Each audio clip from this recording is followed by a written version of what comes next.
Stock market లో invest చేసి మీ డబ్బులు డబుల్ చేసుకోవాలనుకుంటున్నారా? విజయవాడలో జరిగే సుందరరామిరెడ్డి గారి లైవ్ సెమినార్ కి అటెండ్ అవ్వండి. నమస్కారం డాక్టర్ శ్రీ ఆచార్య అనంతకృష్ణ స్వామి గారు. నమస్కారం అండి. Thank you so much for the positive vibes. రాగానే అట్లా ఒక్కొక్క పాజిటివ్ వైబ్స్ వస్తూ ఉంటాయి. Thanks a lot. పెట్టుకునే వస్తాను. ఎస్. సో చాలామంది అంటే మనం సబ్జెక్ట్ స్టార్ట్ చేసే ముందు క్లాసెస్ ఎక్కువ మంది అడుగుతున్నారు. ఎప్పుడు ఉండే అవకాశం ఉంది, ఎక్కడెక్కడ ఉండే అవకాశం ఉంది? అలాగే 1 సెప్టెంబర్ వచ్చి వైజాగ్, 8 సెప్టెంబర్ వచ్చి తిరుపతి, 15 సెప్టెంబర్ వచ్చి రాజమండ్రి అండి, 22 సెప్టెంబర్ వచ్చి హైదరాబాద్, 29 సెప్టెంబర్ వచ్చి అనంతపురం అండి, 6 అక్టోబర్ వరకు విజయవాడలో, అలాగే 27 అక్టోబర్ బెంగళూరు. అక్టోబర్ వరకు మన షెడ్యూల్ ఫిక్స్ అయిపోయింది. అంతే ఈగర్గా కూడా వెయిట్ చేస్తున్నటువంటి వాళ్ళు ఉన్నారు అందరూ. 656వ మనీ మంత్ర వీడియో. సో ప్రీవియస్ వీడియోలో మన ఇంట్యూషన్ ఎంత బలంగా పనిచేస్తుందని చెప్పడానికి శాస్త్రవేత్త ఎగ్జాంపుల్ చెప్పడం జరిగింది. మీరు ఎందుకు అని అంటే వాళ్ళ ఆలోచనలో ఏది మంచి ఏది చెడు అనేటువంటిది పరిశోధన దాని మీద చేసినప్పుడు ముందే గ్రహించి చెప్పగలుగుతారు.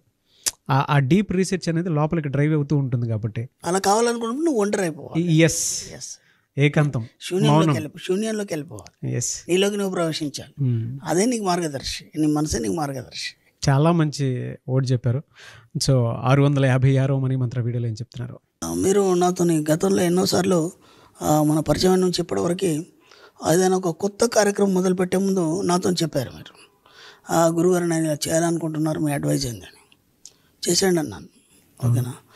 తర్వాత ఒక పీక్ స్టేజ్ వచ్చింది, నాకేం అర్థం కావట్లేదండి, ఇది ఎలా సాధ్యమవుతుంది అన్నారు. మీరు ఏం కదా అయిపోతుంది అని చెప్పాను. ఇలా ఇప్పటివరకు నన్ను ఒక 10 సార్లు మీరు సలహా అడిగారు. 20 సార్లు అడుగుంటాను. నా లెక్కలో ఒక 10 సార్లు అడిగాను, 20 సార్లు అడిగారు, 100 సార్లు అడిగారు. ఈనాడు కూడా నేను మిమ్మల్ని అలా ఎలా అవుతుంది, ఇక్కడ ఫెయిల్ అయిపోతావు, ఇలా అవుతుంది, ఇలా అయితే ఎలా, ఎందుకంటే మళ్ళీ ఇళ్ళలో ఒక కష్టం, ఇట్లాంటి మాటలు నేను ఎప్పుడు మాట్లాడలేదు. ఓకేనా.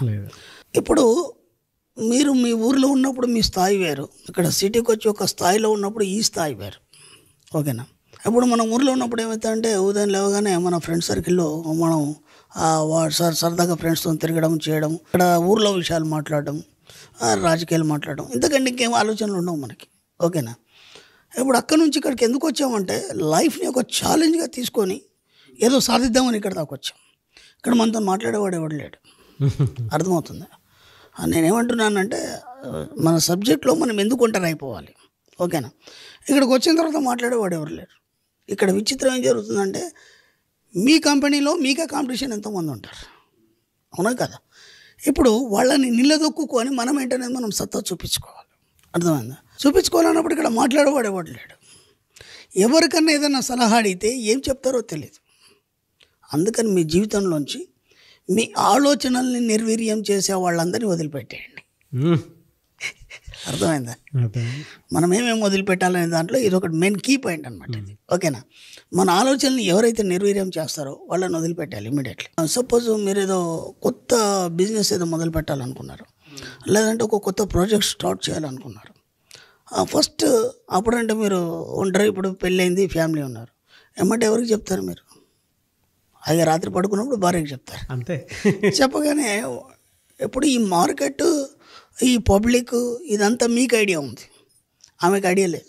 ఎందుకంటే పాపం వాళ్ళ ఇంట్లోనే ఉంటారు, మీ అవసరాలన్నీ చూసుకుంటారు. సడన్గా ఉందనుకో, ఎందుకంటే అనవసరంగా మీరు ఇలా చేశారు, ఇలా చేయడం కరెక్ట్ కాదు, రేపు ఏమన్నా అయితే ఎట్లా అని అందనుకో.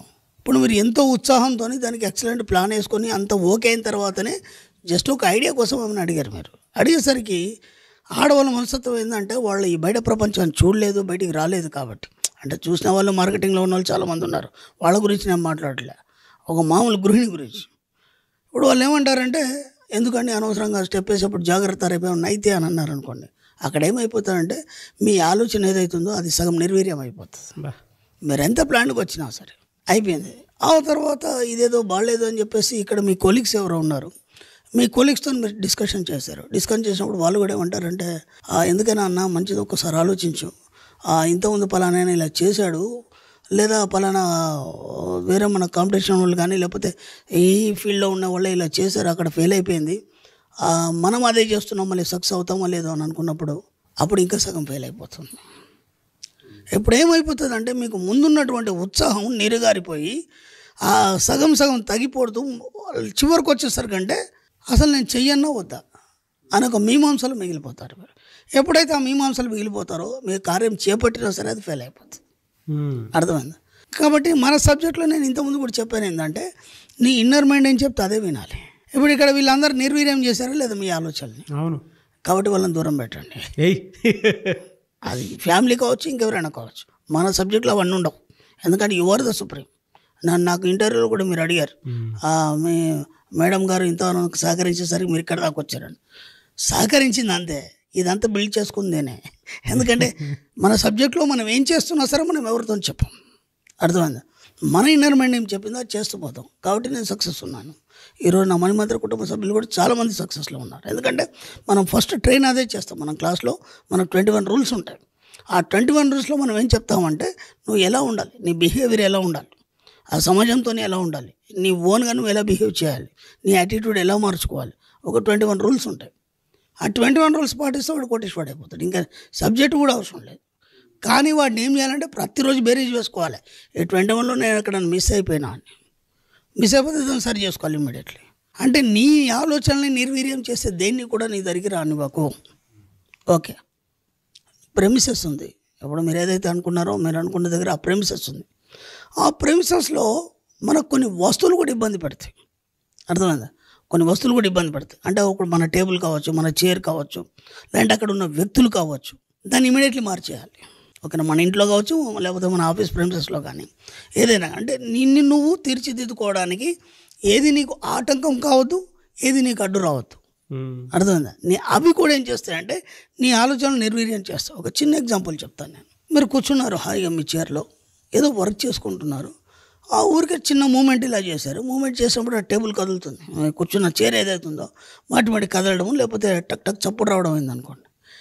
మీరు ఎంతో మంచి కాన్సన్ట్రేషన్లో వర్క్ చేయాలనుకుంటారు. ఇప్పుడు ఇది మాటికి మిమ్మల్ని బ్యాలెన్స్ డిస్టర్బ్ చేస్తుంటారు. అర్థమైందా? అలాగే ఆ ప్రెమిసెస్లో మీ వర్క్ అయ్యేంతవరకు ఎవరిని కూడా మీ దగ్గరికి రానివ్వద్దు. ఎందుకంటే నేను అదే చెప్పాను, మీకంటే ఒక సపరేట్ రూమ్ ఉండాలి, మీకంటే ఒక సపరేట్ వింగ్ ఉండాలి. దాంట్లో ఎవరిని ప్రవేశం చేయనియద్దు. ఎప్పటి వరకు? మీ వర్క్ కంప్లీట్ అయ్యే వరకు. అర్థమైందా? అంటే ఇక్కడ ఏమవుతుంది, మీ ఆలోచన నిర్వీర్యం చేయడానికి వస్తువులు కూడా మీకు ఇబ్బంది పడతాయి, లేదా మనుషులు కూడా ఇబ్బంది పడతాయి. మూడోది ఏంటంటే సమశీతోష్ణ స్థితి ఉండాలి. సమశీతోష్ణ స్థితి అంటే అట్మాస్ఫియర్ అనేది ఒకే లెవెల్లో ఉండాలి, బ్యాలెన్సింగ్ ఉండాలి. ఎందుకంటే ఇప్పుడు చలికాలం వచ్చింది, మీ రూమ్లో దానికి తగ్గట్టు హీట్ ఉండాలి. ఓకేనా? లేదు వేడి ఉంది, దానికి తగ్గట్టు కూల్ ఉండాలి. అంటే రూమ్ టెంపరేచర్ మీ బాడీకి సరిగ్గా సరిపోవాలి. లేకపోతే ఏం చేస్తుంటే మీ ఆలోచనల వేగవంతంలో మీ మనస్సు వేడెక్కి శరీరం కూడా వేడెక్కుతుంది. ఎందుకంటే ఒక గంభీరమైన ఆలోచన చేసినప్పుడు ఏమవుతుంది, మీ యొక్క శరీరంలో బ్లడ్ కూడా అది వేడెక్కి మీకు అప్పుడు ఉక్కపోత అనేది వస్తుంది, సల్టరీ అనేది ఫీల్ అవుతారు మీరు, అంటే సఫికేషన్ ఫీల్ అవుతారు. కాబట్టి ఏంటంటే ఆ అట్మాస్ఫియర్ కూడా మిమ్మల్ని నిర్వీర్యం చేయద్దు, మీ ఆలోచనల్ని. సమశీతోష్ణ స్థితి అంటే అర్థమవుతుందా? ఇక్కడ మనుషులు, వస్తువులు, వాతావరణం ఇవేవి కూడా మీ ఆలోచనల్ని నిర్వీర్యం చేయకూడదు. అర్థమైందా? అలా ఒక వాటర్ కూడా పర్ఫెక్ట్ వాటర్ ఉండాలి. ఎందుకంటే అది హీట్ ఉన్నా లేకపోతే కూల్ ఉన్నా సరే మీ ఆలోచన నిర్వీర్యం చేస్తారు. ఎందుకంటే మీరు చాలా హాట్గా ఆలోచిస్తున్నారు, మీ సబ్జెక్టు గురించి ఏదో సాధించాలని ఆలోచిస్తున్నారు. కూల్ వాటర్ తాగారనుకోండి ఏమైపోతుంది, ఒకటిసారి పట్టేసినట్టయితే గొంతులో పట్టేసినట్టే ఆలోచన నిర్వీర్యం అయిపోతుంది. అంటే ప్రతి దగ్గర మనం కేర్ తీసుకోవాలి. కేర్ తీసుకోవాలన్నప్పుడు ఇవన్నీ ఎవరికో చెప్తే చేయలేదు. ఎందుకంటే మీ ఆలోచన విధానం వేరు, మీ అసిస్టెంట్ పిఏ ఆలోచన విధానం వేరు. కాబట్టి మీరు వాటర్ తీసుకోండి అనుకోడు, మామూలు వాటర్ తీసుకుంటాడు, లేదంటే అక్కడ కూల్ వాటర్ తాగుతారు సార్ ఎప్పుడు అని చెప్పేసి కూల్ వాటర్ తీసుకుంటారు. ఇవన్నీ మీరే అరేంజ్ చేసుకోవాలి. అర్థమైందా? ఏ ఆలోచనలు కానీ, ఏ వస్తువులు కానీ, ఏ మనుషులు కూడా మీ ఆలోచన నిర్వీర్యం చేయకుండా మీరు ముందుకెళ్ళినప్పుడు మాత్రమే మీరు అనుకున్న విజయాన్ని సాధిస్తారు. ఇలా కావాలన్నప్పుడు ఏం చేయాలి, మీకు మీరు ఒంటరిగానే ఉండాలి, మన పనులు మనమే చేసుకోవాలి, ఎవరికి చెప్పదు. అర్థమైంది? మనకేమైందంటే ఇప్పుడు ఒక లగ్జరీస్ అలవాటు అయిపోయిన తర్వాత మన కింద వాళ్ళందరికీ అన్నీ మనం పురమాయిస్తుంటాం. కొంతవరకు పురమాయించవచ్చు, కానీ మన పర్సనల్ ఏదైతుందో మన బాడీ టెంపరేచర్ మనకు తెలుస్తుంది, మన ఆలోచన విధానం మనకు తెలుస్తుంది. ఫుడ్ కూడా చాలా మనకు కీలకమైన పాత్ర వహిస్తుంది దీంట్లో. ఎందుకంటే ఇప్పుడు రాత్రిలో హెవీ తిన్నాం అనుకోండి నిద్ర వస్తుంది, కానీ మన సబ్జెక్ట్ ప్రకారం మనం ఏం చేయాలి, నైట్ అంతా మెలుకోవాలి మనం. అందరు పడుకున్నాకనే మేధావి మేలుకుంటాడని చెప్పాను. మీరు హాయిగా అందరితో పాటు ఫుల్గా తినేశారనుకోండి, గురుగుబెట్టి నిద్రపోతారు. మీరు ఎక్కడ పని చేస్తారు చేయరు. కాబట్టి ఆ ఫుడ్ కూడా మీ బాడీకి ఏది పడుతుంది, ఏది పడదు, ఎంత తినాలనేది ఇట్లా ప్రతి దగ్గర కూడా మీరు ఆలోచిస్తూ మీ యొక్క సిస్టమ్ని ఒక పద్ధతిలో మీరు సమకూర్చుకున్నప్పుడు ఏ ఆలోచనలు, ఇతర ఆలోచనలు, మీ యొక్క ఆలోచనల్ని నిర్వీర్యం చేయకుండా, ఏది ఇబ్బంది పెట్టకుండా ఎప్పుడైతే మీరు ఉంటారో అప్పుడు మీరు అనుకున్నది సాధించడం జరుగుతుంది. అది చూస్తే మనకి ఇవన్నీ సిల్లిగా చిన్నగానే అనిపిస్తున్నాయి, కానీ అది చాలా ఇంపాక్ట్ చూపిస్తుంది మన మీద, మన యొక్క ఆలోచనల మీద కానీ, అంటే మనం సాధించే విజయాల మీద కానీ చాలా ఇంపాక్ట్ చూపిస్తుంది. వీలైనంత మట్టుకి మీ ఆలోచన నిర్వీర్యం చేసే వాటిని అన్నిటిని దూరం ఉంచండి. అది ఎవరైనా ఫ్యామిలీ కావచ్చు, ఏదైనా కావచ్చు. రియల్లీ అండి. సార్ థ్యాంక్ యూ అండి. Thank you so much doctor షియాచి అనంతకృష్ణ స్వామి గారు. థ్యాంక్ యూ అండి.